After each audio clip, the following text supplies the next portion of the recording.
Totally. So here to introduce Yacht. Yacht is the founder of Animoca Brands. Animoca is one of the leading game development platforms / studios in the space of Web3 and gaming. So he's himself considered to be a luminary in the field. He's been working in the gaming industry for a very long time. As you can tell, he's a global citizen, so he has a very global perspective on what's happening in Web3 and crypto gaming, and as well as in NFTs more broadly. So Yacht is going to be giving a presentation today. So last time we talked about CeFi, DeFi, layer ones, layer twos, and infrastructure. Yacht is going to be giving an overview of the world of NFTs, the world of digital ownership and digital property rights, and how it extends into future applications in gaming and in the metaverse. So feel free to ask questions, jump in if there's anything that you're confused about. We've got him here for this period of time. So Yacht, with that, I'll let you take it away.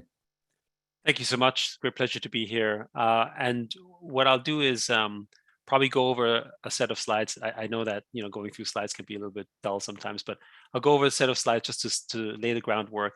And then after that, hopefully we can have an interactive conversation with everyone to see answer any questions and so on. So great. Yeah, as Hasib mentioned, my name is Yatt, and I'm chairman and co-founder of Animoca Brands. And today I'm going to talk about digital property rights, NFTs, gaming, and the metaverse, and the whole lot. And so maybe what I'll quickly do is just briefly touch on sort of this buzzword, which is the metaverse. And I think it's important because it has become intertwined with the metaverse. What is the metaverse, and how does digital property work? And what you've noticed here is that when Microsoft bought Activision for $69 billion, or when Facebook is spending apparently $10 billion a year basically to build the metaverse, really it is about sort of trying to take control from their perspective of this next iteration of the internet as far as they're concerned, which we agree. We think the next iteration of the internet is essentially Web3 through the metaverse. But what is that metaverse? And we would first argue, just to lay the groundwork, that the metaverse is already kind of here, right? We've basically gone through 20 to 30 years of essentially becoming digitally onboarded through the internet and becoming in some form digital subjects of some sort. Like if we think about the time that we spend online, and it's about 5.3 billion people online today, which is basically most of the world. Of course, there's still a couple more billion to go, but the point is that from where we were just 20 years ago to where we are today, literally we've onboarded close to 60 to 70% of the world online. The other thing, of course, is to point out is that those people that are online actually now spend their predominant time online today with activities. And you just have to think about your virtual time that you're spending today on Instagram or TikTok or Facebook or whatever it is that you do. Chances are that you're probably spending more time online than you might think of. And this probably here gives you a little bit of an inkling as to, obviously Asia tops the charts, but point being that of your daily time that you spend online, actually it's more than top 20, but just all of these top 20 countries is actually more time than you probably spend at work in one form or the other in terms of online, which basically means that, our physical life is probably determined by our digital activity and by our digital life anyway. And I think this is the point about the metaverse and about NFTs, which I'll describe shortly, because you can see here, top countries would spend over 10 hours a day online in some form or fashion, and generally speaking, if you were to measure your time online, it'll probably be maybe even shockingly high. So what is the metaverse, or what is what we describe the true metaverse? And from our perspective, it's not this Mark Zuckerberg's vision. And really what it comes down to is ownership and control over the most valuable resource on Earth, the one resource which currently we have no say over, which is data. So we think the future, and this is part of the reasons why we think the metaverse is changing the paradigms on everything in the world, is about the valuable resources. In history, everything has been around control of those valuable resources. And in the past, it used to be things like energy or other resources or coal or land, right? But today, the world's most powerful resource is data, and has really been for the last decade or so, when you just look at the biggest companies in the world. And one of the reasons that data is so powerful, just to be clear, and we see this effect happening, is that it has the ability to build limitless network effects. So when you think of other forms of materials like energy, like oil, you can build all sorts of powerful network effects that can ultimately power cars and industries and so forth. But with data, it has an exponential effect that when you mix the data, particularly with what you can do now with AI and deep learning and all the deeper aspects of it, is that you can basically take these billions of data points and create billions of new network connections that create billions of knowledge points that have no limit, which is why data is so powerful. And the other thing that's really interesting about this and the opportunity here is that this resource doesn't come from the ground or doesn't come from a physical place. It comes mostly from our time. So when you think about the amount of value of data that is generated in Facebook, for instance, we know that Facebook is only valuable because of the time that we spend on Facebook, but the actual resource that makes it valuable is all of us. So we spend all this time, we spend all these resources on it. And so one way to think of this is that actually all of us who spend our time on Facebook, we're actually working for the platform as we make them valuable. And the other thing that is also interesting here is that this, we think, is a true scarce resource because each and every one of us, have a limited time on Earth. So in other words, there's nothing more scarce than our time, relatively speaking, to everything else that we see in the world. But the problem is that the world kind of looks like this, which is that we are actually little pieces of information and resources on platforms today. But whether this is your favorite game you play, whether this is Facebook, whether this is Tencent, TikTok, doesn't really matter. We're blocks of information that they then construct the network effect, the knowledge, and these limitless network effects through data.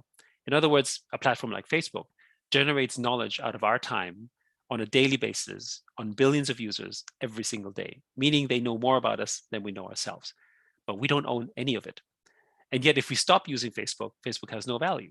So it's essentially a form of slave wages, if you will. We've become digital dependents.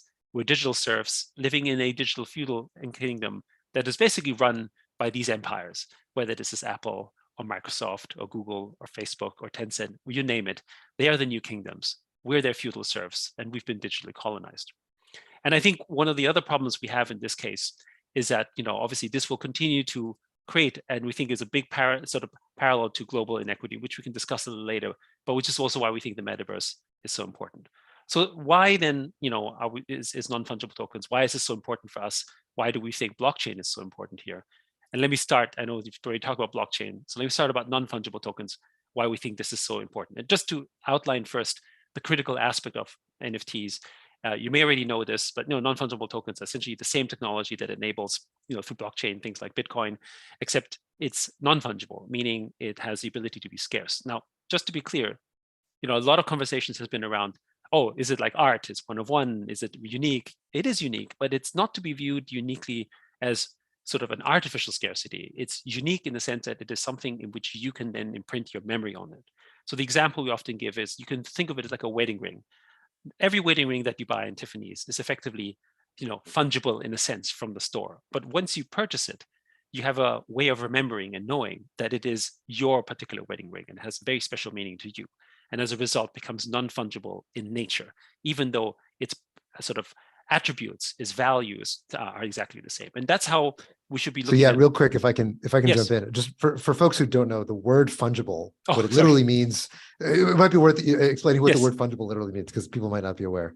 Yeah, I mean, fungible essentially is interchangeable, like your currency, like money, right? So for instance, our relationship with cash, for instance, like the US dollar, is fungible in nature because I would have $1 and you would have $1. And even though my dollar is a little bit crumpled and used, and the other dollar might have someone that scribbled something on top of it, we generally accept it to be the same value.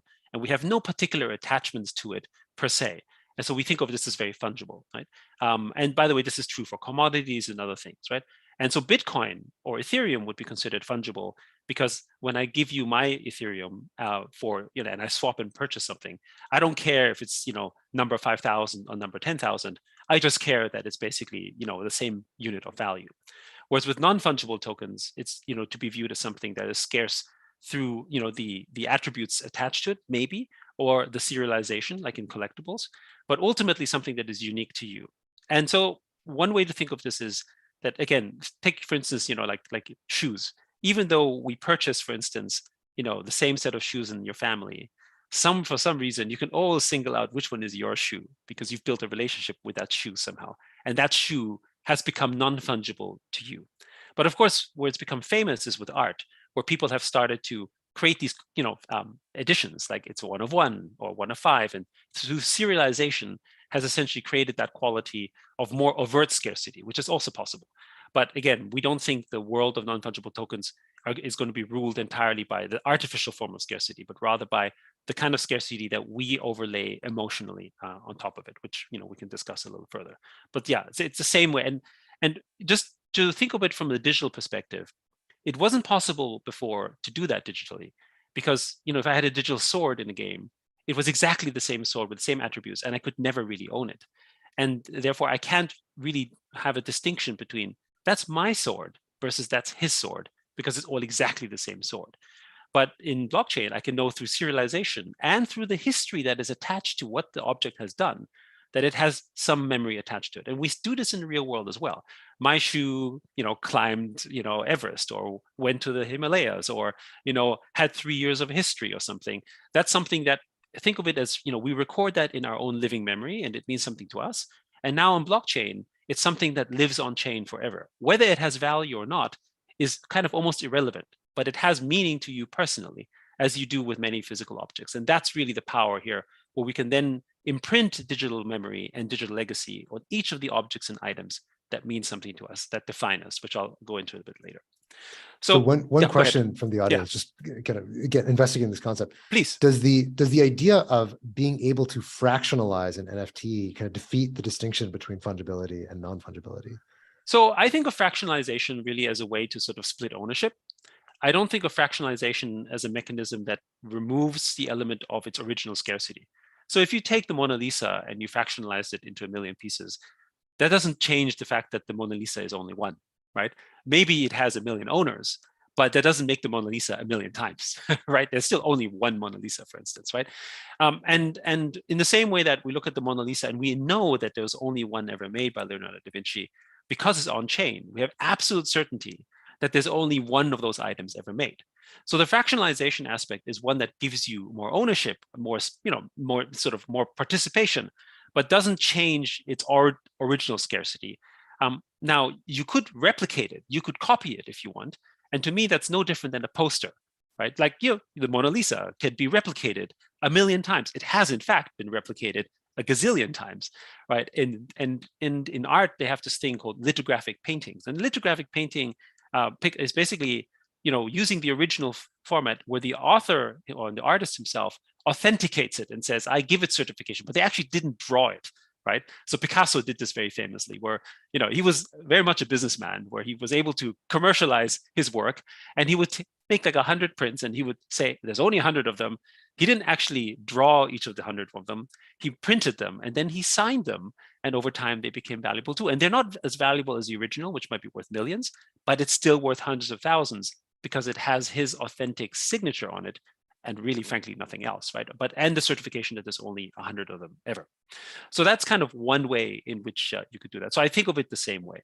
And maybe just quickly on this topic of scarcity, one of the funniest things that often is discussed as well, if it's scarce and if there's only one, isn't that why it's valuable? And we would posit that's not true at all. The Mona Lisa isn't valuable because there's only one of her. It's valuable because the whole world knows of her. It's valuable because everyone has some form of association with her. If the Mona Lisa was hidden in some basement, and there was ever only one, it would be worth nothing, because the only person who can appreciate it is the one person that knows it's there. But because you have the whole world appreciating the Mona Lisa, the original, basically, that sits in the Louvre has an priceless value, for instance, right? And so I think there's this interesting sort of dimension between sort of the relationship between scarcity, which is really the authenticity that non-fungible tokens can provide, versus actually, is it really scarce, right? If it was truly, truly scarce, then actually, nobody would know it, right? Makes sense. All right. So going then onto sort of the next slide here around sort of, what it means now for property here, and why non-fungible tokens are so relevant. Because, just like, with Bitcoin, for instance, and with, general crypto, you have an ownership in, let's say, the currencies that you have.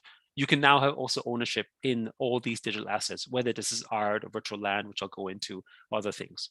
And that basically means a very foundational thing now is possible, which is that through non-fungible tokens, you have ownership of a true digital property, which means that the digital property in and of itself can now become a platform. And let me just describe that briefly in sort of our favorite example we often give, which is cars.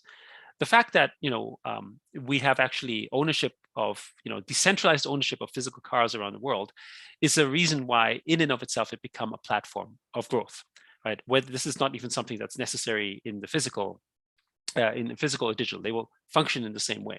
The fact that we own a car is the reason why Uber or Lyft or car wash companies or any kind of industry out there is possible, because of the fact that I can now go to an owner of a car and give him a service, in a decentralized fashion without having to go to Tesla or Volkswagen and say, am I allowed to sort of, hire a driver for this? Can I actually use it in this way? Which is basically how the digital world works today, because it's permission. It's the permissionless nature that provides essentially this open engine of innovation. And the car, the utility of the car has increased over the last 100 years as a result of it becoming an open platform of growth. The fact that I can own a house is the reason why a bank can give you a 30 or 40-year mortgage. If I don't own it, none of these additional network effects can be constructed. So the way that we think of it here now is that every one of these service providers that adds value to the car from, for one benefit or in a permissionless manner, actually enhances the value of the car and has added an additional network effect to the car itself, to the point where today it is not simply a utility where I just drive from point A to point B, which was the origin of the car as the horseless carriage. It is now a status symbol. It is now something that is a utility for families. It's now something that maybe is something that basically sort of functions in ways that you wouldn't expect because of the fact that third parties have innovated on top of the ownership of others. And so this is what the ownership paradigm will enable from an industrial standpoint, which has been true for all countries, which I'll explain later. The favorite example I often give is the baby seat, because a baby seat is one of those whimsical inventions in the car that happened 30 years later on, which is how we should look at how non-fungible tokens will be viewed with interoperability. Because that's been a point of, this is one of the big elements of, well, because the fact that you have decentralized ownership, that means that the assets can travel from one place to another. But how does this adaptation take place? And the adaptation doesn't take place because we say so, as in, it's not like Tesla or Volkswagen will make a decision. You can only function the car in this manner and use it in this manner through kind of what we do with APIs in the original digital world. In fact, what happened with the baby seat is some person just said, here's a car, and I just invent on top of it. And I just figured something out, and it suddenly became a product in an entirely permissionless manner, and now it's become a major industry and has led to other ideas such as the seatbelt and everything else. And so this is kind of, again, sort of the example here from the permissionless nature of how growth patterns will happen, and which will now be replicated in a digital world. That means that this ability of these ownership economics means that you basically have, through the paradigm of self-ownership of digital assets, the ability to create interoperability, the ability to create sort of network effects on top of network effects. So for instance, if I have a virtual sword in a game, it could be used in 10 different games, for instance. And you could have people offering lending products and marketing products and other things that are unrelated from the original creator, thereby making the original asset more valuable or more functional, giving it more utility, and therefore adding more network effects. And this itself will then mushroom and grow, which adds to the value of non-fungible tokens because it then allows for things like capital formation. So now if we sort of give some examples as to sort of, non-fungible tokens broadly, you can see it's used for land, virtual land, which I'll go into a little bit later, obviously paintings, drawings, collectibles, right? And some of these have become also very, very valuable. And I'll explain shortly later why that's the case. The other way to think of non-fungible tokens is that they are a mechanism for us to store our culture. So if Bitcoin is, a store of value, then non-fungible tokens is a way to store our culture, right? In the same way that we can think of, art as a way to store culture.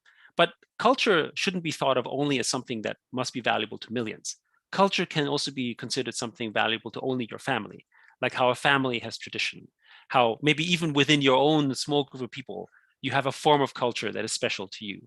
And it's represented through, actions and items and things that you own, whether it's cakes or whether it's food or whether it's, costumes or whether it's candles, right? These don't have to be valuable, but they form part of your culture.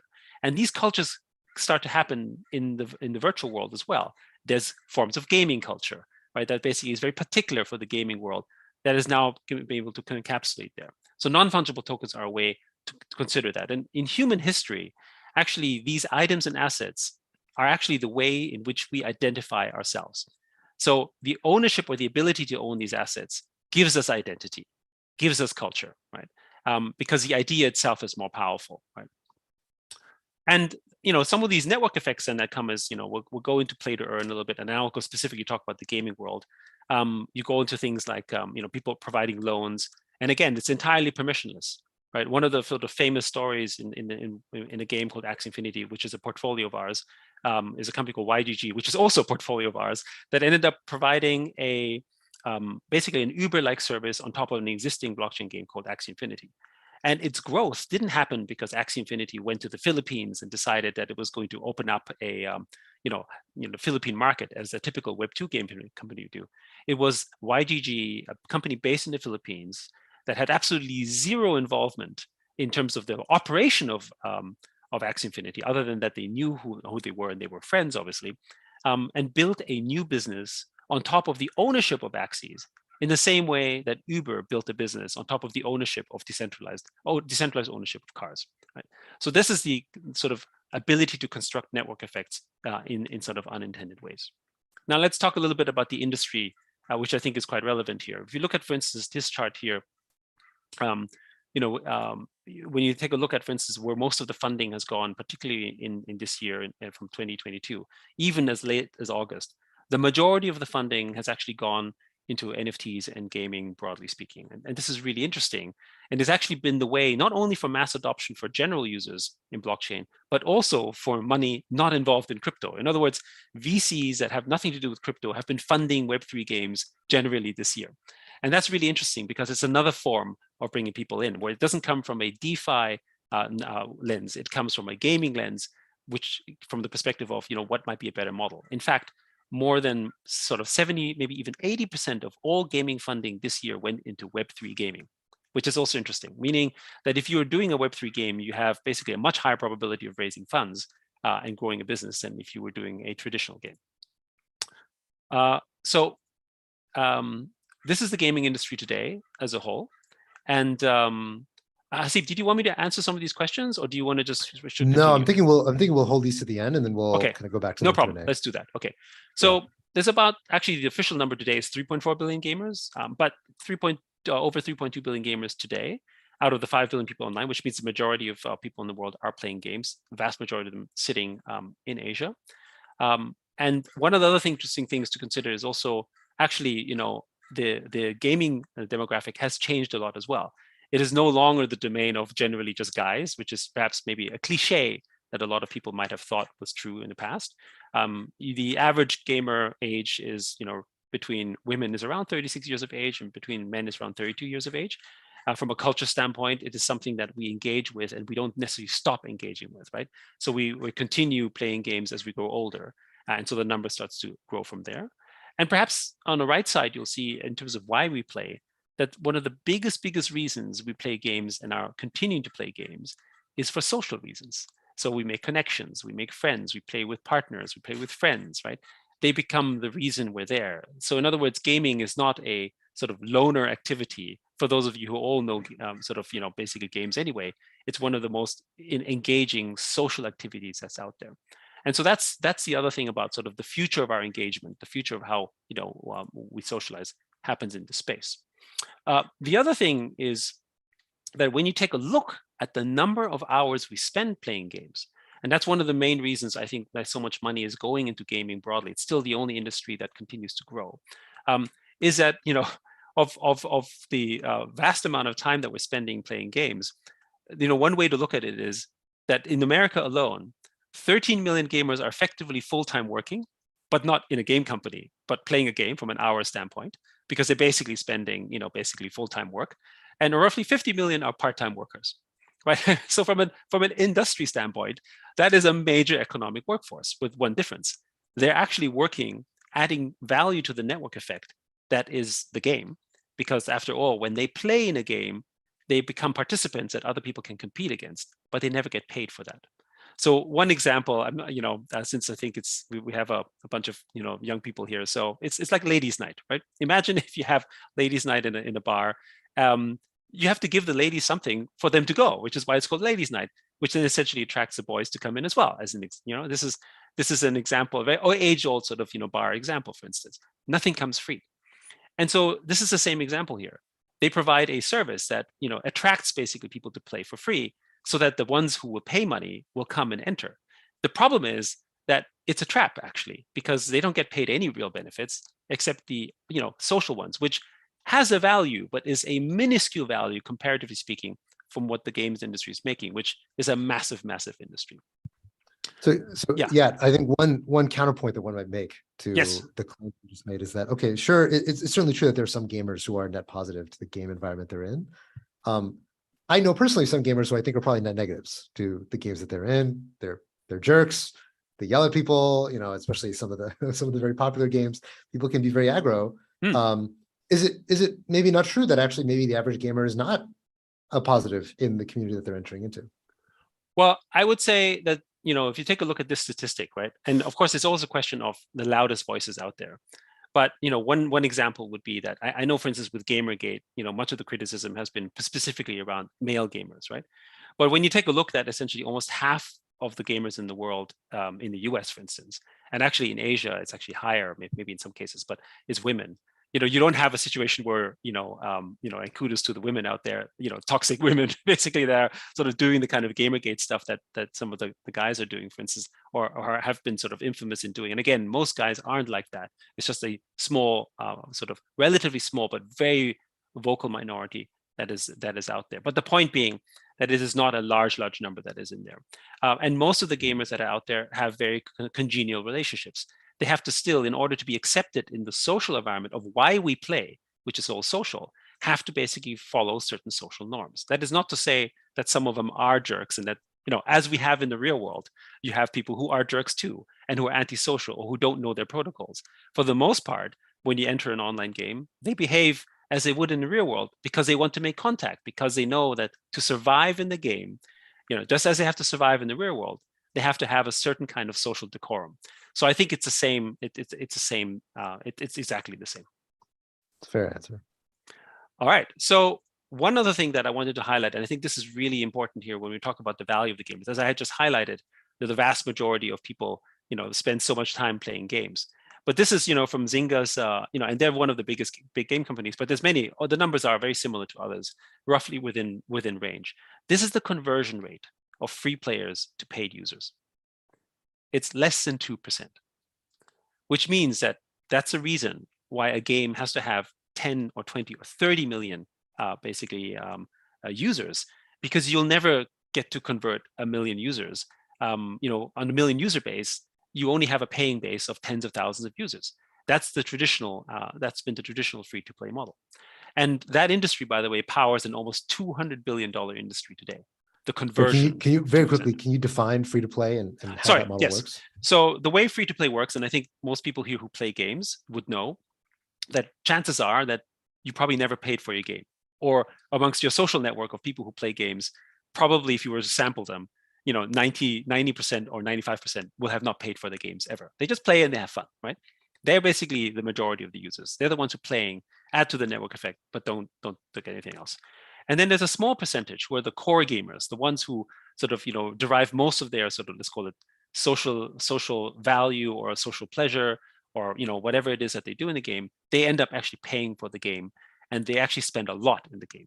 So for instance, in China, they call this VIP gaming. The average spend for VIP gamers can be $20,000 to $30,000 a year in games. That sounds like, wow, what's that? That's a lot of money. But actually, that's how they sustain themselves. And that business model in and of itself is kind of interesting. In some ways, it's actually not that different from non-fungible token purchases, but we can get there, talk about that later. But that's basically that's sort of the VIP gaming sort of scenario. And that's basically all, whether it's EA, whether it's Ubisoft, right, in the free-to-play model. But that model was really critical because pre-free-to-play, everything was box games. This was like maybe 12 to 15 years ago. Everything was sort of console box PC games. You pay $60, all you can eat gaming, and move on. That industry had a limit. Free to play allowed a lot of people who just wanted to have fun but didn't actually want to pay for that experience to enter the space. And the gaming industry, through free-to-play, found a way in which they can monetize the free players to basically give value to the paying players, and as a result, basically derive value from that. And gaming today is the only media industry that is growing in comparison to movies and music. In fact, it's significantly larger than movie and music combined today. So it's still growing. And I think that's relevant to understand, because that's also the opportunity profile, because the conversion rate is so low. Meaning that if you were to convert from an industry standpoint, really just 1 or 2 more % of all the gamers in the world, you double the entire industry. Right? That's the thing. We're not talking about converting 10% of the world gamers. If you just convert to 4 or 5% of the world gamers, you basically increase the gaming industry to close to $500 billion already, right? So that's the other thing, which, by the way, in traditional free-to-play has been difficult. They have been not able to go past 2 to 3%, over the last 10 years. So that seems to be just a number in the free-to-play business model. The other thing is to understand that gamers in itself, and again, it's one of the reasons why so much money is pouring into the space, is that they already have a relationship with virtual goods. You ask a gamer about the skin that they got in Fortnite, they're not going to say, "Oh, that was a nice skin and I was just renting," right? They all will say, "I own this," and the social network around them will all agree that they own this. So for them, it's basically almost like a natural right from their perspective. But of course, from the terms of service standpoint, they actually don't understand. They don't actually really understand that they don't own any of that. But right now, actually in 2022 was $120 billion just in virtual goods that was being spent in games like skins and items and so on, just on virtual rental, right? So this is a multi-billion-dollar rental market. And so what happens when you take a multi-billion-dollar rental market and give it ownership and allow capital formation to take place? It should become a multi-trillion-dollar space. And we'll explain that a little bit later, but that's one of the main reasons why so much capital is going into Web3 gaming, because they understand the macro around this, which is there's already captive gamer time in the space. There's already people who have value in there. And now it's a way of actually enhancing that value, as we've seen from the lens of history. The industry in itself is a $200+ billion industry, and continues to still grow even on its current levels. And obviously, I think the other thing that's important to also understand, and this is one of the other areas why now I'll talk about the business model aspect, is close to $120 billion is actually, of the $200 billion from the industry, goes back into advertising and user acquisition costs to basically bring gamers into their games. So that's an important figure, because that money that is spent, close to $120 billion, is money that doesn't generally go back into the gaming ecosystem. A small portion of that is revenue shared from the game companies themselves, but the vast majority goes to Facebook and Google and Apple ads to acquire customers, right? And Apple doesn't invest in games, really. They don't really spend, Google doesn't do that. Facebook doesn't do that. So all that value goes straight into, the value that is Facebook, but none of that actually goes back into the gaming ecosystem. It's not that they're funding game growth or that they're basically giving gamers benefit for that. So it's a purely extractive process. So from a net standpoint, a lot of value is being built for the ad platforms, which is why they're growing, because of the gaming industry, but not actually, it's not going back into that. And that's the other area of innovation, which I'll describe later into the space. But just, covering and closing this here, NFTs, particularly when you think about gaming, but also things like Bored Apes, for instance, as assets have now become social identifiers. And when you think of the way that we think of physical assets, like the cars we own or the shoes that we buy or the places we live in, they're actually also social identifiers. They may not necessarily be of great value, but why do you buy a Nike versus an Adidas versus a Gucci versus a Puma shoe? Is it because they make you run faster? Most likely not, because none of them make you run faster. But they say something about you, or it's a message or a signal that you want to say. And so the asset or the ownership of these things have become a form of your social identifier. One of the examples I often give is a Bored Ape versus a Birkin bag. This is a slightly older slide when the Birkin bag was actually similar in value of a floor ape, which is no longer true. The floor apes are much worth a lot more. But how much of what you're buying in the Birkin bag, which is physical, is because of its physical properties. You're not buying it because of its material, nor are you buying it because there's that you can feel and touch it. You're buying it mostly for its story, its network effect, its fame, its attribution, and what it says about you. 99% of that value is virtual in construct. And for our children, certainly, if you ask them what they want for Christmas, it's likely something actually entirely virtual anyway. So the dimension of moving basically from sort of, let's call it physical to virtual ownership as a form of social identity is already happening, and is actually perhaps already quite natural, because everything we buy physically, we would argue, already has a virtual construct. And when you think about things like Sandbox, so Sandbox is a group company of Animoca brands, and it's probably captured a lot of the imagination in terms of virtual land ownership and so on, which is in and of itself not really a new concept. I'll explain that with another parallel. But one of the things is now that you can own virtual land in the Sandbox, which in this case has a fixed area of land that you can purchase, land around Snoop Dogg is 4 or 5 times more valuable than land somewhere else.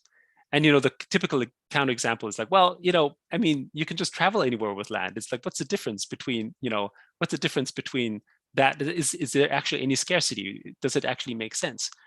And I think this is the same argument that I'm right now I'm in Menlo, and I had a meeting with someone in Atherton, which is I guess a much more affluent neighborhood relative to Menlo. I took my bike, and 5 minutes I was across into Atherton, right? And the value of the real estate between Atherton and Menlo is probably like 3 or 4 times or more, right? From a dimensional standpoint. So what is it that makes it there? And again, it's social identity, it's who else lives there. It's also the attention that people can give to you in that space. So the fact that I can have a land next to Snoop is the attention of, maybe Snoop sees me or other people around it, or who else lives in that space. In the same way that living on the Peak or Beverly Hills or Manhattan has value, even though, you're minutes away, you can have something much cheaper. So virtual land functions in much the same way. Yeah, it'd be great Yes. if you could go into a little bit of the story behind Sandbox, like explain what Sandbox is, how it arose, Sure. what it does, and give people an intuition for this startup, who founded it, Yeah. how's Okay. it going, and Yeah. I think So the it'd be great. background on the Sandbox is so Sandbox is a company that originated in Argentina. Artur and Seb are the original co-founders of the business, and they basically built sort of a Minecraft type game, which was originally 2D on mobile and was just moving to 3D. And this was pre-blockchain. So they started doing this actually, around 2012. It's a company called Pixel. Had some traction, but never really got to the stage and growth that basically Minecraft was able to do. And when they saw blockchain, they saw an opportunity to sort of really introduce the ownership paradigm. At the time, we as Animoca brands really wanted to sort of grow that space, and we saw the opportunity. And in 2018, there wasn't really a lot of funding in the space, so we ended up acquiring the Sandbox into the group to help them execute on their vision. And they're still co-founders of the business and have equity and tokens, but obviously Animoca brands is the majority owner. But as a result of that, helped propel the business where it is today, where it's become it and Decentraland has become sort of the symbols of the open metaverse relative to what Minecraft and Roblox is. Now, just in contrast, one of the criticisms people give on Sandbox is like, oh, but it looks like pixelated graphics and it's kind of primitive looking and everything. So the fact that it's in voxels is actually its secret, because voxels is like Lego, which means that any person, Sandbox is a platform where people can create user-generated gaming content that people can then buy and sell and trade and also utilize inside the world, which is how Minecraft works, which is how Roblox works as well. And then they trade and sell these items. Minecraft, you can't sell them, but in Roblox you can, which is basically one of its big revenue models there. And because it's in voxels, it's possible for everyone to participate. So it's not necessarily just sort of is it visually the best looking, but rather how can I make it my own? And just, even today, the 2 largest games in the world is Roblox and Minecraft. When you look at them visually, they're definitely not as nice looking as Call of Duty or Fortnite. But the number of users that they have basically dwarfs any other game out there by factors of 3 or 4 times. Right? So that's another thing here as well. It's a little bit like saying, well, building Legos look ugly, but yet we can still see the beauty in Lego because we appreciate the craft, we appreciate the work, and we have a relationship with that. And it's our relationship, it's our work that we attach to it. And so people create wonderful constructions in the Sandbox, incredible experiences. And I think this is the part about the human imagination that is so powerful, that we're basically able to project things into things that, at least in first blush, we don't see. But within the Sandbox community, it's endless forms of beauty and innovation and ideation.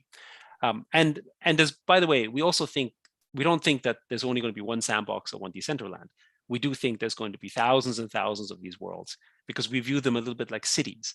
So if sandbox is New York of the metaverse, then we still needed Chicago, we need a Boston, we need a San Francisco, we need a Hong Kong, because it's a certain kind of culture that builds in there. And the limitation isn't the fact that you can have limitless amounts of people in there, because it is a metaverse. The limitation is our human attention. And how many people can we have a sort of cogent relationship with, not just within our network, but within an entire community? And we have seen that when, like even a place as grand and as large as China, with 1 billion plus people, it is not one society and one nation under one umbrella, right? We don't, not all Chinese people sort of think exactly the same. It's actually multiple countries, sort of in a way, multiple cultures within maybe a Han umbrella, but actually has very distinct, diverse cultural aspects within China, as we have in America as well. I mean, just talk to someone who lives in New York and someone who lives in San Francisco, right? I mean, they all speak English, all under the same constitution, but probably have very different perspectives about life, culture, and values in many ways, right? So that's how we should view, I think, the metaverse and the construction of all of that. And Sandbox, being one of the first ones, has sort of captured the imagination and sort of is leading the way in thinking of building an open metaverse versus something like Roblox, which is building a closed one, where you can build these network effects and have true ownership, meaning that even if we didn't create an experience that they would like, they have the freedom of moving the assets somewhere else if they wanted to, and someone else could open up a sandbox competitor and actually build, and literally steal our customers. I mean, that's the one thing that's different around Web3, which forces us to be more competitive as well, which we have seen with things like OpenSea and sort of competitive products. So I just okay. Another quick question there. Yeah. So how does a business like how does a business like Sandbox monetize yes. versus a business like Roblox? Yes. So a business like Roblox monetizes by people who make assets in Roblox and sells to players. And then Roblox takes the 75% tax. So it means if you make $100, $25 to the creator, 75% goes to Roblox. In Sandbox, it's kind of similar, outside of but because you own land, you could sell and trade and build on top of that experience too, but you can make an asset and sell it. The difference is that Sandbox takes a 5% tax and 95% of that goes to the user. Now, there's a real reason behind that. It's not just because, we're trying to be more competitive. It's because we're building on chain. One of the big values of building on chain is that there's an entire public infrastructure that is already established in which we don't have a running cost anymore. The fact that it's built on Ethereum or on Polygon means the end user does have to pay their transaction fees in the form of gas for transactions and servicing it. But the running of the infrastructure is no longer ours to run. It's already out there in the decentralized fashion. Right? And that's one of the big innovations. It's a financial grade infrastructure, allowing everyone to build on top of it, where the cost is shared. Whereas Roblox has to charge 75. I mean, they don't have to charge 75%, but they have to charge a much higher fee, because they're running the entire infrastructure. It's a closed ecosystem, which means they run the servers, everything on top of it. So they have to bundle everything together. And at one point, and sort of that is our perspective on an open versus a closed one, is that closed systems can compete with open systems because open systems have larger scale, like how open source has larger scale or how global trade has larger scale, such that when you become a closed ecosystem, you have to maintain the weight of that support. And if you're maybe China, you can do that because you've got 1 billion people. But eventually, even 1 billion people can compete with the weight of 5 billion people around the world, right? And then therefore, you have to then participate in the global world, unless all of us are siloed kingdoms, which is what the digital world is today. No game interoperates with each other. No game has a way in users transferring around, which means there has never been a reason to basically create an open system, because there was never a reason to do so, because we're still kind of feudal in our construction. But once you start having sort of a democratic framework and a capitalist framework around that, it naturally creates a gravity around it, and eventually things like the sandbox or as we have seen, are going to be more popular and more powerful. Now, and of course, it does do every time there's a transaction, it takes a fee as well, which is 5% from an ecosystem. And actually, what's interesting with Sandbox and similar games, it makes more money from the secondary transactions than actually from selling of primary goods, on certain months, because of the fact that the value might sort of retain itself. There's not new supply added. and the trading of revenue, which is like to be viewed like a VAT or a GST, actually is more sustainable, and it's actually better for everyone, as opposed to one where you have to constantly inflate in the game economy, which is the way that Web2 games make money, because that's the only way they can make money, which is keep selling you stuff. Now, I just wanted to give this example with Second Life, and there's another one like EVE Online, but I'll focus on Second Life. Some of you may have heard of it. I'm not sure. Maybe you're all too young, but right. I remember Second Life. I'm sure yes. they don't, but I remember it. Yes, I think we're the same generation. That's why. But yeah, that's right. However, Second Life is over 20 years old, has a GDP of around $650 million, a highly profitable business. It already actually pioneered the idea of virtual land ownership and building on top. In other words, what Sandbox is building arguably is not innovative, other than the fact that it is built in an open system as opposed to a closed one. Second Life actually built it in a closed ecosystem. And there's very few, if any, games that have survived for the last 20 years and thrived and grown. Because again, it had an economic construct, it had ownership. So it just demonstrates the power of digital ownership. It already has a parallel. But it can't scale beyond it because it's closed, meaning there is no way in which you can build sort of these network effects on top of it. It's like a hermit kingdom, and it doesn't have that many users. Its daily active users, hundreds of thousands of users. That's the other thing. If you have a free-to-play game that has hundreds of thousands of daily active users, that's a ho-hum game. It's okay, but it doesn't make that much money. But in Second Life, it creates $600 million of economic activity, because of the paradigm of ownership, because businesses have been constructed. Like in Sandbox, for instance, you have hundreds and hundreds of businesses that are built to support other businesses, right? It's an economy, right? And Second Life basically built the same thing.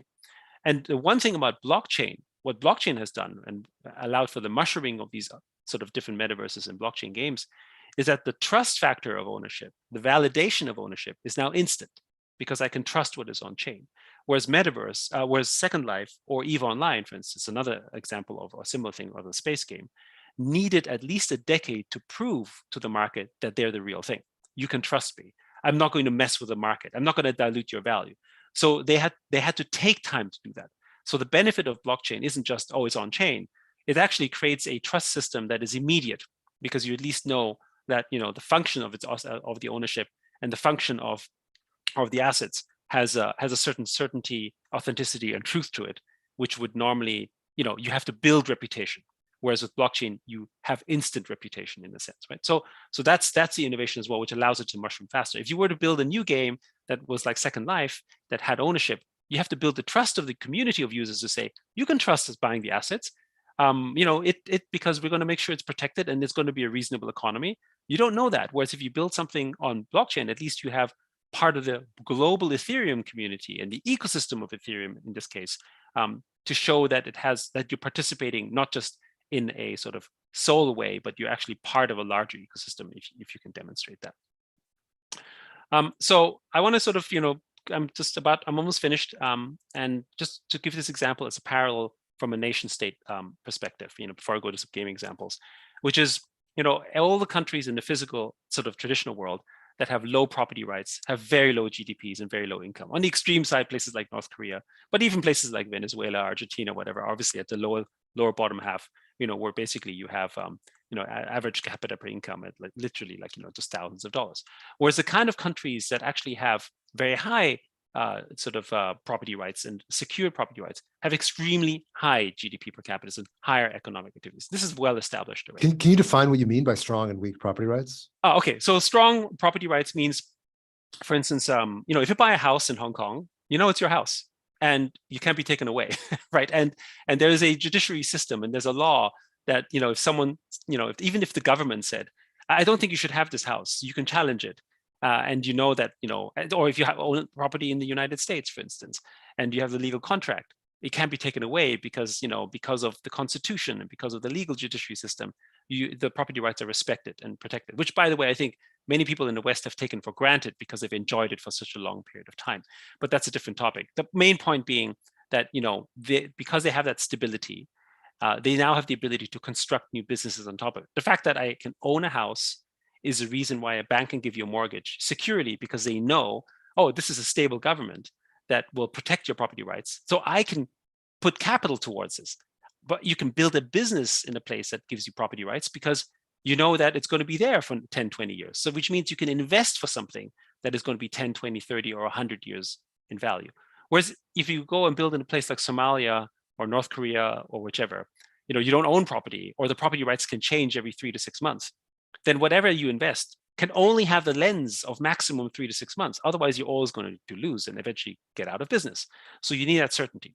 And so the ability to have strong property rights in the case of America, through the Constitution and the protection and the legal system, is a reason that people can build a business that can last hundreds of years, for instance, or decades, and therefore add value on top of that, and create these more income and capital formation. So the reason why I'm giving this example is because we think of the digital world as at the bottom 20% right now, because there's no property rights at all. Everything is rental. So the value that we're seeing, the reason why we're only worth like single dollars per click, on things like Facebook or Google, is because we're at this bottom 20 percentile. What happens when we actually introduce, through NFTs and blockchain, true digital property rights at scale, will mean that we will create basically higher economies at scale as well, which means that the digital economy is going to grow not from obviously trillions of dollars in size today to multi-trillion, so like tens of trillions or more as a result of this, because of the fact that we can now have all of this kind of capital formation and sort of property benefits that we couldn't have in the physical world. So it's just kind of parallels and mirrors the physical world. I won't cover this too deeply here, but it's just South Korea, for those of you who know, literally 30 to 40 years ago had similar income and value as North Korea. They're actually kind of almost the same. They introduced property rights. They don't have natural resources. It was all on the creative side. It was all on the culture side. And of course, today, Korea is one of the richest countries in the world, based entirely on something around basically, much of what we talked about, having a democratic process, protecting your property rights, having a constitution around it, and obviously focusing on culture. And, just on this particular note here, before I give some particular examples, is that, obviously this is for you in America, this already, but, freedom and property rights are inseparable. You can't have one without the other. And that's true for the digital world as well. If you don't have digital property rights, then you can't have digital freedoms. And that basically is the same here. Right now, we don't have digital freedoms. If you think about, the app on the App Store, it's not yours to decide whether it can be there. That Instagram handle you have, basically on Facebook, it's not your Instagram handle, it's someone else's, and they can remove it at any time. So you don't have freedom because you don't have property rights. But if you do have property ownership of these things, then you can trade them, you can sell them, you can build on top of it. And that's the part here, which is why non-fungible tokens, crypto, and blockchain are so important here. So I don't know, do you want me to talk a little bit about the technologies, or do you want to just go into Q&A, or how do you want to do it? When you say talk about technologies, what are you thinking? Well, I was going to sort of give some examples as to sort of, where the state of metaverse technologies is a little bit, maybe, This is kind of non-blockchains. You're talking about like Unreal Engine and game engines. Just a little bit where Unreal is, and then basically and then some examples of maybe I'll cover some examples of business models in blockchain games. But one of the things that sounds great. Let's do that.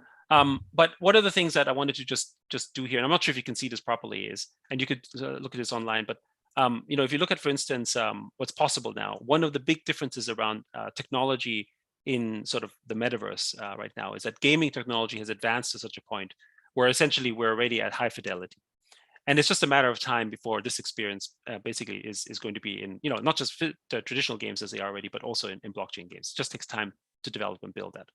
And I guess my point on this is that, unlike the way that the internet was evolved versus mobile games, we had physical limitations. We didn't have, computers that were fast enough. We didn't have enough mobile phones. We didn't have enough internet infrastructure. But that's not true with Web3 gaming. While there's certain aspect of blockchain that may not be fast enough, much of the activity doesn't need to be on chain, and it's just the ownership that needs to be on chain. And as a result of that, actually, many of the gaming experiences today are already of fairly high fidelity. And so I just wanted to sort of give you sort of an example. This is one of our titles, Life Beyond, which is a massive multiplayer online game. You can see the visual quality is also built on Unreal. Basically, it's like a higher resolution version of like sort of Fortnite. The gameplay is exactly the same. It functions on chain. You own the assets, and this is not the only game that's out there. There's many of them, as I shared earlier, because of all that's being funded out there. Axie Infinity was the very first iteration of sort of blockchain games out there. It's still popular in this with the new Origins launch, but obviously, is Axie Infinity going to be the definition of blockchain games? No, in the same way that Angry Birds isn't the definition of mobile games, but it ushered in the age. It is the one that basically sort of showed what was possible with this business model of, now they call it play and earn, but effectively play to earn, where the time and energy that you spend online is worth something, even for the free player, which becomes a form of a retention mechanism. So I want to close with this part here, which I think is perhaps relevant. Phantom Galaxies is also one of our titles. It's a space game. And one of the things that, from a business model standpoint, with it pioneered basically the sort of free play to sort of play to own component. And the game is built in Unreal, quality is very high. But where it was very different from a traditional game is that you got the NFTs for free. And the way to look at the NFT was essentially a way to sort of acquire customers. And so remember when I showed how much money was being spent on user acquisition? Well, instead of paying the advertising company effectively money to acquire a user through UA, you're really rewarding the end user. And this NFT is worth $4 or $5. It's not that much, but you basically rewarding the player to receive an NFT that could be worth $4 or $5, right, as a form of user acquisition. So the value of the money goes directly into the pockets of the players who add to the network effect, which is much more healthy for the ecosystem. And in this particular case, and this is also why we believe blockchain gaming is going to be the way in which we sort of go into mass adoption, is 90% of all the gamers in there were first-time NFT holders, right? And obviously they benefited from this experience. And that was about close to half a million players, which was sort of late last year, which is a big number relative to where blockchain games was at that time. And we see that as a key mechanism of instead of paying advertising companies, the free NFT airdrop is essentially a user acquisition mode. And there's another kind of sort of a business innovation model around that. So the NFT distribution mechanism behind Phantom Galaxies stands in opposition to what Axie Infinity did. I'd love if you could go into detail and describe the play to earn model that was innovated by Axie Infinity, what it did that was so powerful, and also what it did that has caused so many people to think that the play to earn model that they instantiated doesn't work. So first of all, play to earn does work. The only question is to what extent does it work? Because there was a bit of a bull market scenario where people were playing. So first of all, macro scenario, it was COVID. Places in the Philippines couldn't, had a full complete lockdown. They were literally starving because the Philippine government doesn't have security rails. They weren't giving handouts, and all the people who relied on physical work couldn't do that.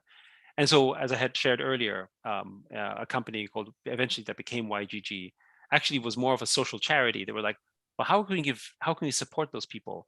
Well, you could play Axie, and because you can earn money in the game, you could take some. And literally at the time, it was just cents on the dollar. They were making like $5 or $10 on playing the game, which was enough to survive in the Philippines. And that was the beginning. And then it became a phenomenon. Now, what was powerful about this phenomena was that millions of people in the Philippines, in rural Philippines, basically became financially included by having a crypto wallet that could play Axie, while not being able to get a credit card or even a bank account, because the economic units in question were just too small. So that's one thing. And there's also the other argument, of course, which is that people who didn't have a university education or had financial education were able to open a crypto wallet and were very fluent with this, which means that it's actually not that hard to have a crypto wallet. It's just whether it's a social norm and whether you're willing to sort of put up with it. Now, the innovation was, sorry. Go ahead. Yeah, the innovation was that the time that people spend in the game, from the free players, the energy of that time would actually translate into value for people who had owned these Axies. So if I'm an owner of the Axie, I may not have the time to play them, but I could buy them. I would basically give them to players in the Philippines who could generate yield from the activity of it, basically like a taxi medallion owner and a taxi driver. And from that perspective, add value. And because the game grew as a result, because there were people competing in the game, more people then went in to buy Axies to play and compete and hopefully make money.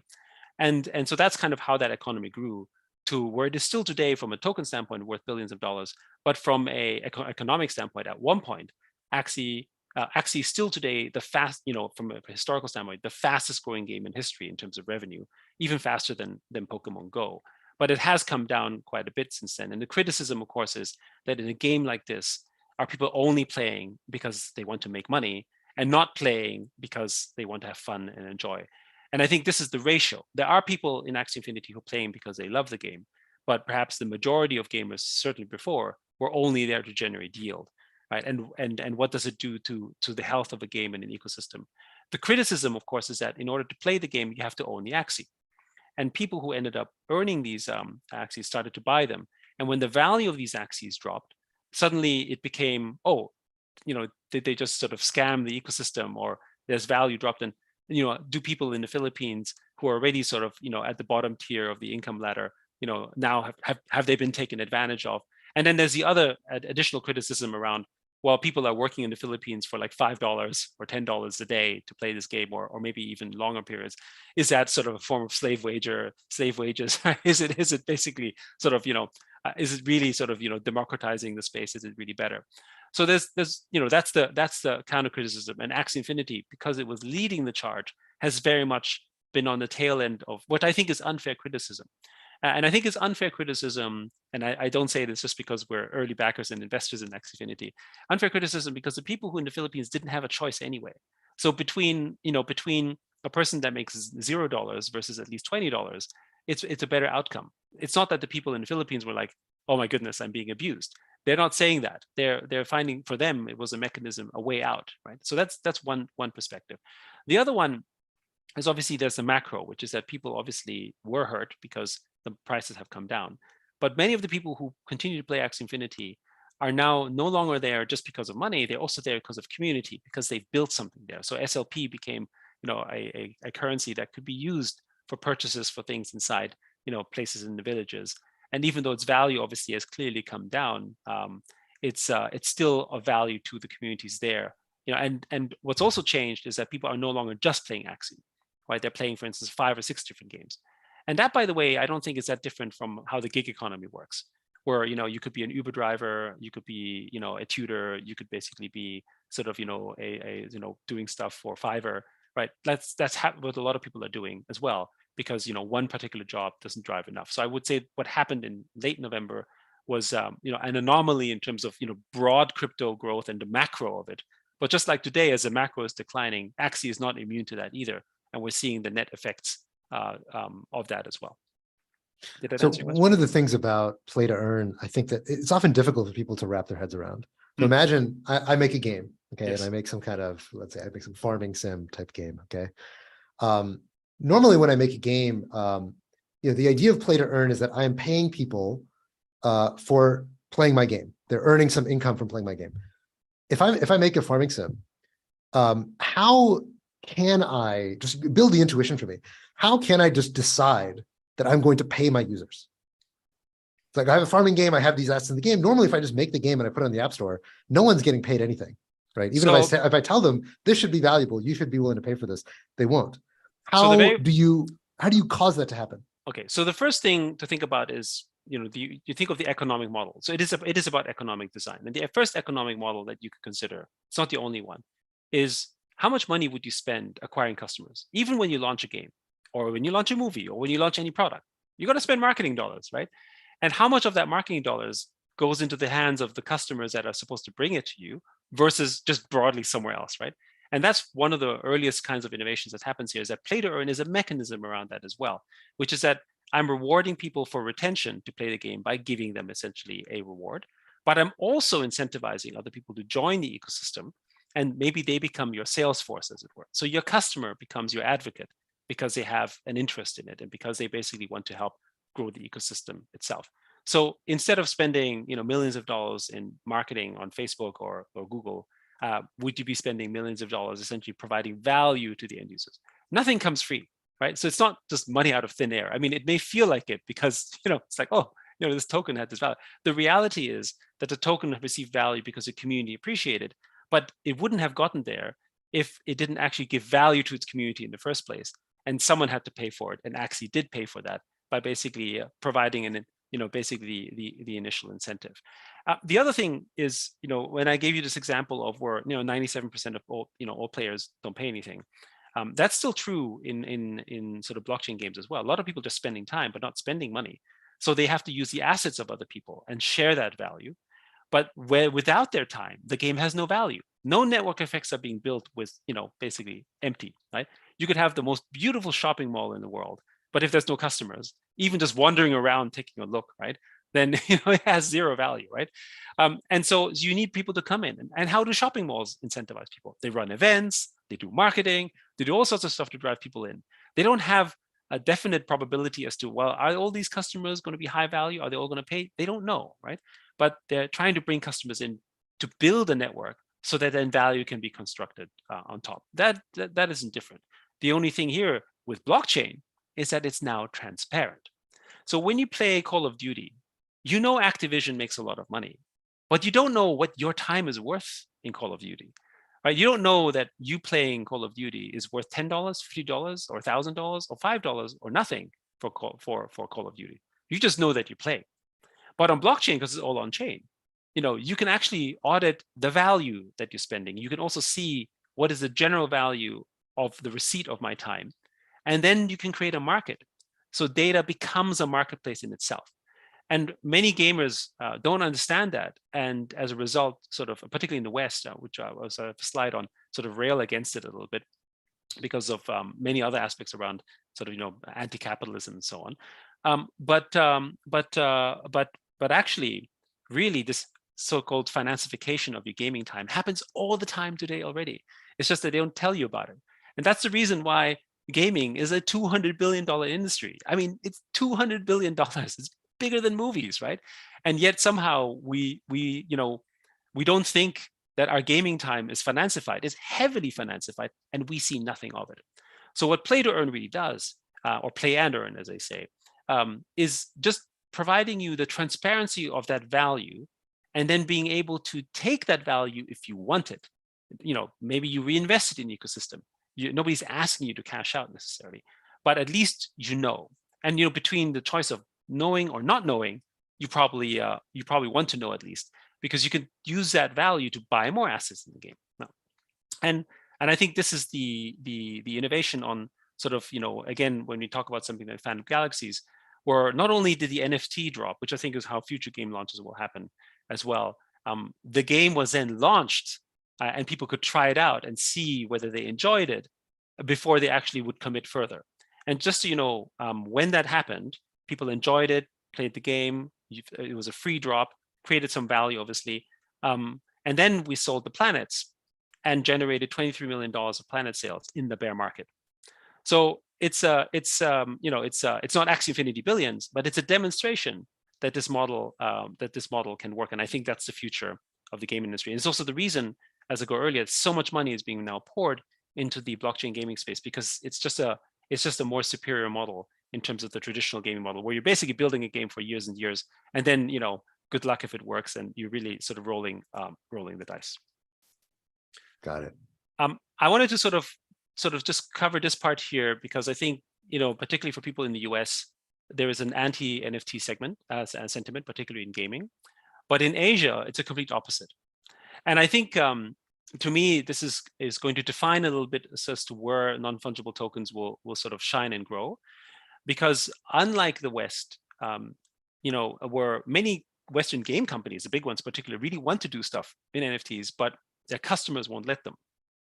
And I think it has a lot to do with the general sentiment of crypto and NFTs broadly, which to me is sort of the whole sort of is the sort of quasi anti-capitalist movement that's happening in the West, where people are sort of critical of crypto because it's a tool for the rich, and it's just basically something that sort of is sort of deepens the inequity that they see, because it hasn't the last 20 years hasn't been great for most people in the West, relatively speaking.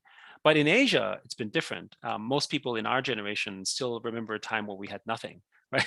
Where we didn't have property rights, where democratic institutions are literally within our lifetime, right? Whereas if you're in the US, it's always been like this. So somehow, it's you kind of take it for granted. So in Asia, there's China accepted, because that's more of a policy issue. But every other place in Asia is full steam ahead with NFTs and blockchain gaming and so on.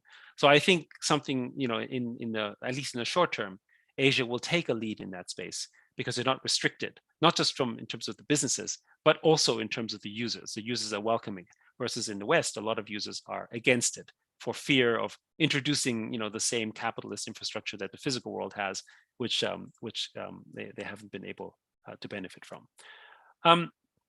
And I think I'll close with this, since because of time, and then leave it with Q&A. I think the one thing to think of the metaverse, as we should think of generally public blockchains generally, is as nation states, right? So it's a construction of a new nation. It shouldn't be viewed as a P&L in terms of its revenue, but in terms of the economic activity that is generated. In other words, if you even look at the original sort of land-based games like Second Life, it's the economic activity that is impressive and how we should value the business as almost like a country, versus the sort of revenue that the business makes and the profits that it generates. Because just like a country, right, if you want to be very profitable as a country, you could raise taxes, but we know what it does for the economy overall. It's not sustainable in a good long run, but you could certainly pump your numbers if you wanted to, but it doesn't. But it has very sort of unsustainable long-term effects as a result of that. And I think the relationship with things like virtual land and virtual assets is a form of that, right? Each of the games we play today, even if they're not in an open network, are almost in a form mini nations, except that they're controlled. Versus when you actually build on chain, actually it opens up new frameworks as well, like decentralized autonomous organizations, where basically you introduce democratic frameworks within these games, run that are by users, controlled by users, that essentially have a life on chain, which is also fascinating and exciting. And my personal view on that is that actually becomes a framework in which we can actually build and reintroduce the benefits of a democratic system, which I think in many cases we have lost. But yeah, so I'll stop it from here and just let's go straight to Q&A. Great. Yeah, that was a whirlwind. We've got a lot of questions that I kind of wanted to wait until the end to jump back to. So I'm going to start just kind of popcorn style, giving you some of the questions that people have been asking during the course of your talk. Of course. Okay, so there were a number of questions about this. A lot of people wanted to better understand how you deal with legitimate NFTs versus illegitimate NFTs, right? So if somebody, obviously NFTs are open, anybody can mint one. So what's stopping me from minting another Bored Ape or another NFT that, even in a game like Sandbox, what's stopping me from minting an NFT within Sandbox that is a copy of another NFT within Sandbox? So authenticity is an interesting one because it has to do with the origin of the authenticity. So if someone created if Michael Jordan made an autograph and someone else copied Michael Jordan's autograph and makes a forgery of it, how do you know that this is original? Well, you would get an assessor, they would look at the autograph, they would maybe go to Michael Jordan himself and say, did you actually sign this? Right? And there's a process, and that's why it takes time from an authentic standpoint. When on-chain, actually, you can verify that immediately. The issue right now is that people don't know how to verify on-chain. So if someone makes a copy, they just look at the visual, but they don't look at the underlying contract. And as you have with physical art, the art itself isn't valuable until it comes with a certificate. The certificate itself denotes its authenticity. So you need that. And what blockchain does is it actually gives you the authentic certificate immediately at the same time. So if the contract address doesn't match, then you know it's a fraud. And so the way we think of it is a little bit like, actually, because it's on chain, you know immediately if it's fake, even if the visual looks the same. And it doesn't have the benefit of these network effects. Like, for instance, if you have a fake Bored Ape, you're not going to get ApeCoin. You can't participate in other deed. I mean, sure, it looks exactly the same, but the benefits aren't there. The economic value isn't there. Just because it looks the same doesn't mean that you get any of those benefits. And that's one aspect of what happens with authentic frameworks that you can't do. So really, I think you should look at it from the authentic part, and also it's knowledge and awareness. Unfortunately, some people don't know how to read smart contracts, and in the past, this is less of an issue today because we no longer have. Last year, because it was just so wild, everyone was just the sort of the FOMO was so high that everyone just bought whatever they could because it almost seemed like it will make money regardless, and that's unfortunate. As a result, people were scammed much more. Today, we have a bear market, so you have time. NFTs, they sell well, but they don't sell out within a minute, right? You have some time to look and observe and pay attention to, which I think is healthier for the ecosystem. Got it. So another question, and this kind of goes through something I'd like to pose to you. what kind of founder, let's say that imagine you're an Mm. entrepreneur starting at the beginning of your journey. What kind of founder do you think is it that should try to tackle building something in the NFT world or building something in the gaming world within Web3? So I think to us, the ethos of Web3 is a shared network effect. So unlike most other, let's call it traditional businesses, whatever you're building in Web3 benefits the entire network within it, even indirectly so. For instance, if you're building on Ethereum, you're actually benefiting the Ethereum ecosystem, even unintentionally so, right? And again, I take to the parallel of sort of the nation state. If you're opening up a restaurant in your country or in your city, you may not think of it as creating a general benefit to your city, but you are, because you're building a community within that neighborhood. You're making it alive. You're creating commerce and you're creating business. And if your restaurant is very successful, you're creating more employment and all sorts of things that add into this, right? And that to me is a lens that I think the founder in the space should have. The traditional, unfortunate, and this is a little bit of business school thinking as well, the traditional way of thinking has been more zero sum, which is, who's the winner? Winner takes all type of scenario. And I don't think that works in Web3, and which is we prefer, which is, by the way, why we ourselves, outside of building our own sort of business, we've done over 380 investments in the space. A lot of it was because we want to, we see them as creating shared network effects, even if the investment itself might not be like 100x, right? But it adds and contributes to the entire ecosystem as a whole. And so we all benefit from that, especially in this kind of growth phase. So people who think this way are, I think, going to be more successful, in particular now, because there's also been a generational shift. Before, people, because of, pre-2021, the majority of people came into crypto because of Bitcoin. And the main reason to get into Bitcoin is, went up, right? Basically, right? Because everyone was just really thinking around the speculative value, because they're not going to use Bitcoin, so they're just hoping it has value. And when Bitcoin goes up, then more people buy into it because they're like, oh, I want to participate. So it was really, you could say speculative, and it attracts a certain kind of user, and it was represented by the founders of their time, like the Do Kwons or the Three Arrows type people who in that space sort of advocated well, if you're not in the space, then you're going to be poor, right? Which is, it's a horrible message, but it's what they do. And so that attracted a certain kind of group of people. Whereas from 2021 onwards, most of the people that entered, Web3 and blockchain actually came from gaming or NFTs. And those kind of people, first of all, NFTs are not nearly as liquid as fungible tokens. And the founders have a different lens to it. So people are entering the space with a different perspective. They're entering because of culture. They're not entering because of money. And I think generally when you think about mass adoption for any product, culture comes first. Money is obviously a benefit, but it's not the main reason. That's sort of more of a Wall Street thing, we think.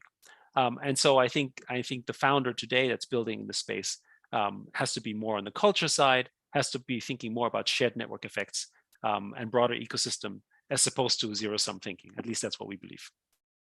Got it. So when it comes to building a game, let's say somebody decides, look, I love this vision of how to build a play and earn Web3 game. Where do I get started? What do I do? How big of a team do I need? Is this something I can do by myself? Do I need co-founders?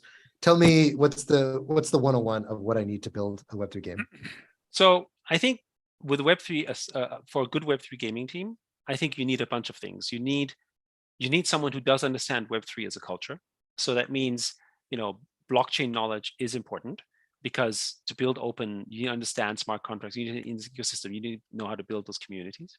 But you also need someone who knows how to build a good game. It's the sort of fusion of the two that matters.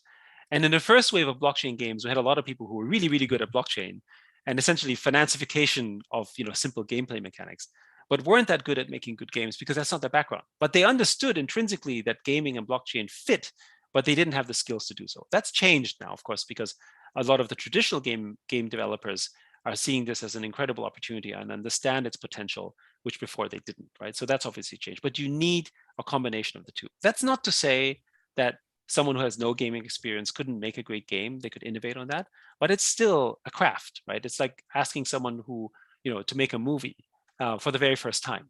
It may sound simple, but actually there's a lot of detail that's involved in making it. Likewise, though, for the people who are making games, they need to understand what is the element of tokenomics in something that isn't entirely inflationary, or the system where you have to retain value, where digital asset ownership actually means something, right? These are things that you have to combine. So it's a confluence of the two that is necessary. Making a game using tools like Unreal and Unity, hiring developers, that's actually not the hardest part, actually. I mean, obviously resources are scarce, but it's an industry that's employing millions and millions of people, right? It's not, you're not reinventing the wheel there.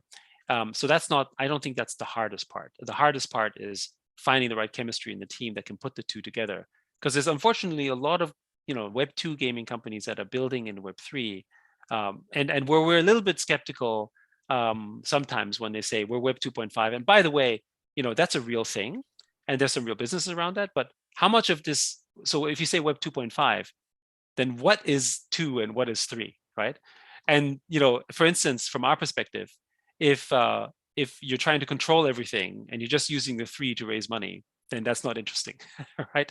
But if you're using the 3 to create a decentralized ecosystem, an actual ownership, and you're willing to give up control of the business, right? That's a thing, right? And allow for the evolution and development of a true democratic framework within your game, where you may not have the ultimate say in everything that you do. Well, that's different, right?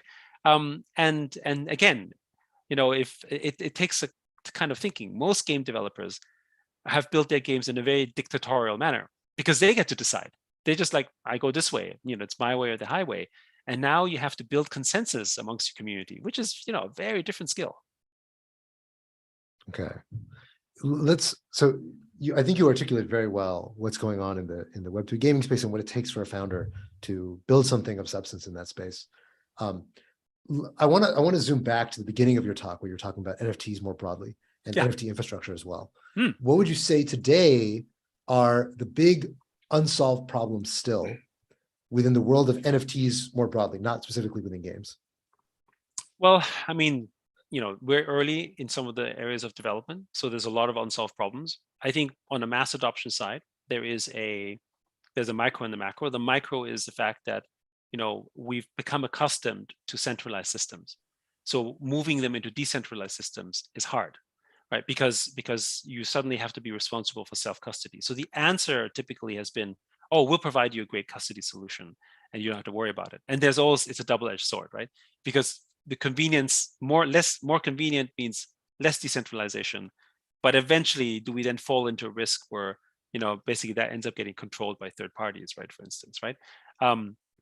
And so that's one challenge. And so our view on this one is that the whole world doesn't need to be decentralized to participate in Web3, but just enough have to, right?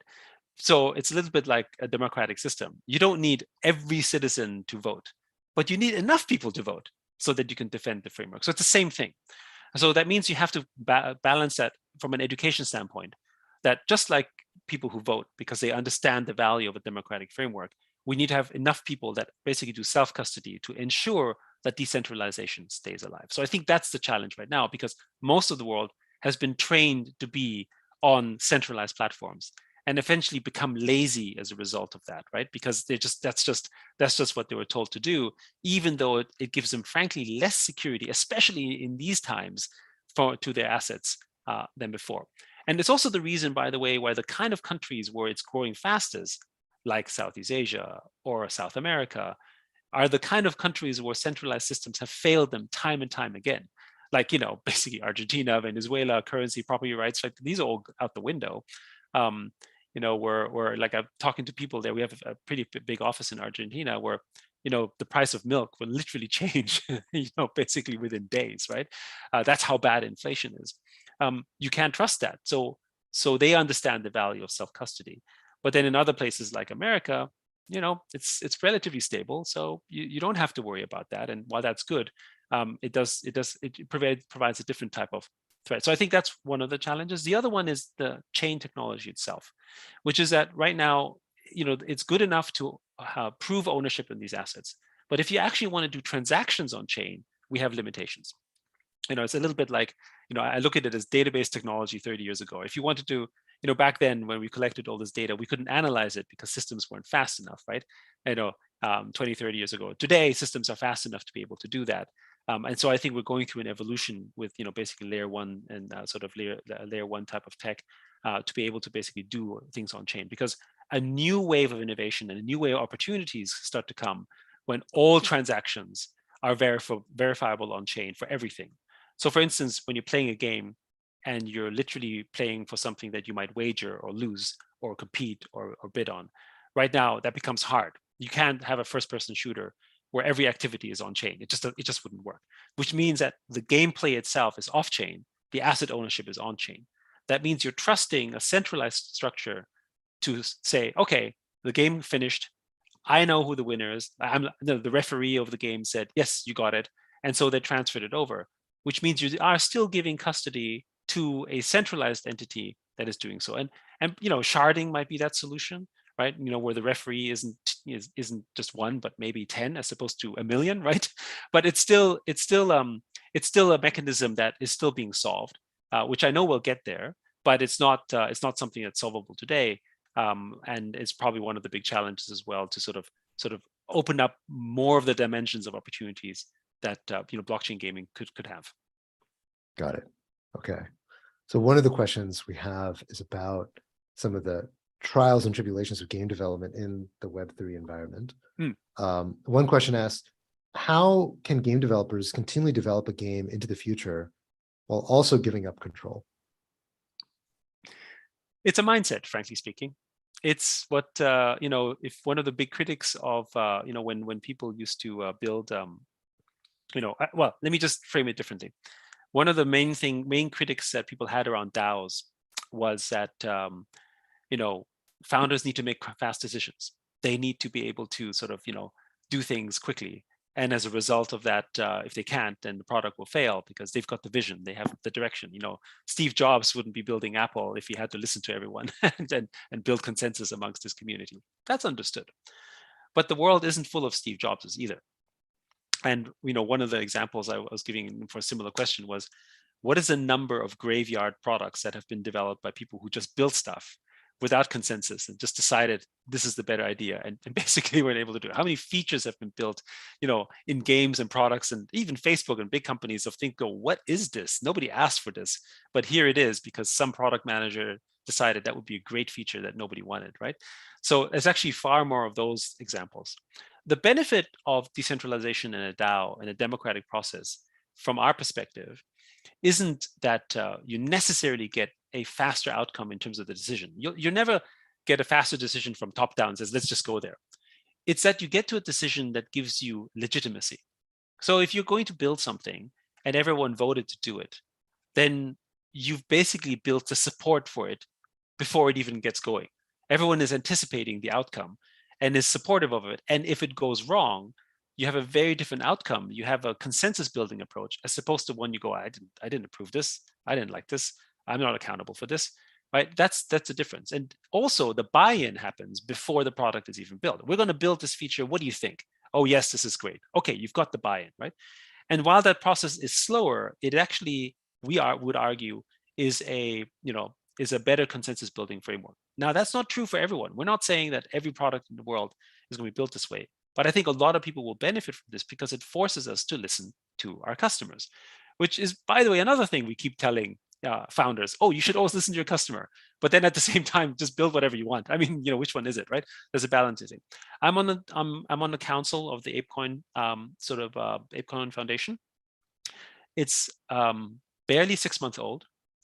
And if you think about what happened with ApeCoin, the proposal that have passed, I think almost 45 proposals in the last 6 months have come through, of which maybe a third have passed, and people are building, various products from staking to games and services, and a very active community. Like right now, literally five different proposals are being voted by an active community, and literally building a multi-billion-dollar ecosystem. I can't think of many startups that have achieved this in maybe 5 years, and here in 6 months, ApeCoin has done this.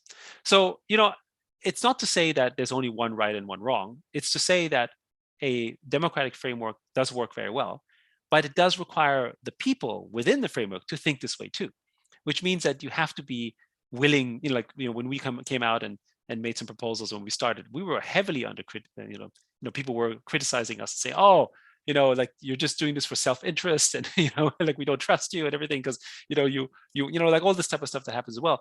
And you have to prove it to the community over time and build the goodwill and demonstrate, in some ways, much like a politician would have to demonstrate their goodwill with their community, which means you do have to go out there, which, by the way, isn't necessarily something that everyone's willing to do as well, right? Being a public figure, within your communities. So that's obviously, for some people might be a downside, but it can work very well. So it may not be for everyone, but the democratic process, I think, is very, very powerful if you can utilize it that way, like what we saw with ApeCoin. It's a very interesting perspective. So I think we're running up on time, and we've been going quite a lot. So I'm mindful of course, please. Your stamina is very, very impressive, yet, but I want to make sure that you get a chance to head off. So the last question I'm going to ask you is, right now, of course, we're still in the very early innings of this industry. Crypto gaming is quite new. NFTs are quite new. We're still figuring out a lot of the infrastructure that we're going to need to scale up this whole ecosystem. Paint a picture for me. What do you think NFTs and NFT-based or crypto-based gaming is going to look like when it's mature? What is it going to look like 5 years from now? Are we going to see a new generation of companies? Or is it going to be that the EAs of the world and the Take-Twos of the world adopt this stuff and they come on board with the rest of us in this Web3 paradigm? So first of all, I think that, there is let's say, a bull and bear scenario, right?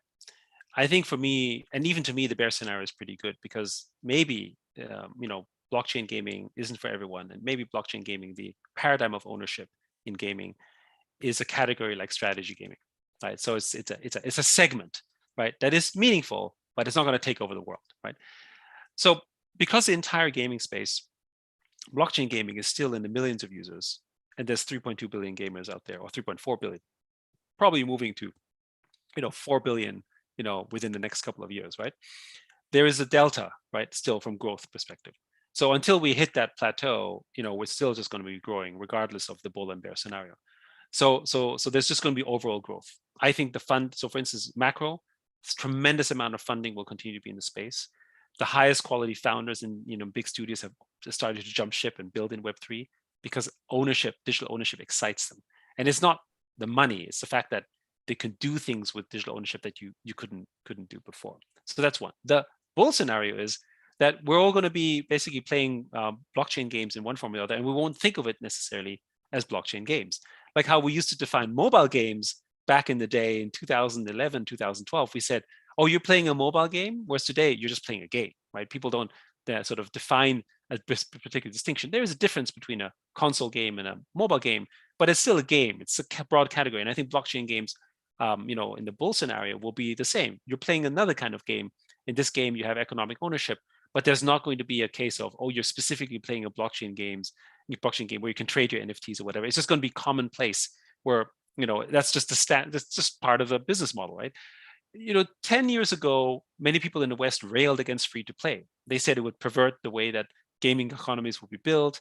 It would incentivize only people who would be willing to pay more. Pay to win would be a thing, and all that kind of stuff. And obviously today everyone's playing free to play games, and people almost expect that that's the norm today. And I personally think that blockchain games will be the same, where it will be the norm to think that you should have digital assets, because I think it's natural. I think it's just something that we expect. There's many things that we still need to do to get there, right? And maybe, if this is the last question, I'll end it with this thought around, it's the idea that is so powerful about the open metaverse. It's the idea of ownership that, once you think of it and say, I should own my digital time, I should own my digital assets, I should have that right, regardless of whether technology is completely ready, then that's the kind of idea that doesn't leave you. It sits there, and you now expect it. And even if it's imperfect, you're striving towards its perfection because you won't accept anything else. It's I grew up in Austria, but Chinese immigrants, and America, many of us here maybe have a similar story, was sort of the aspirational place. When I actually came to America, in the 90s, early 90s, it was a disaster. I mean, it was the height of the recession. I was broken in many times, almost mugged. It was like, what is this? Right? Like, this is, I grew up with Baywatch and Knight Rider, and I was like, well, this is not America. Like, what am I doing here? So obviously, from a pure experience standpoint, I was very disappointed because it wasn't this incredible land of opportunity and capitalism and freedom as I thought it would be. But the idea never left me, right? The fact that I should be entitled to this.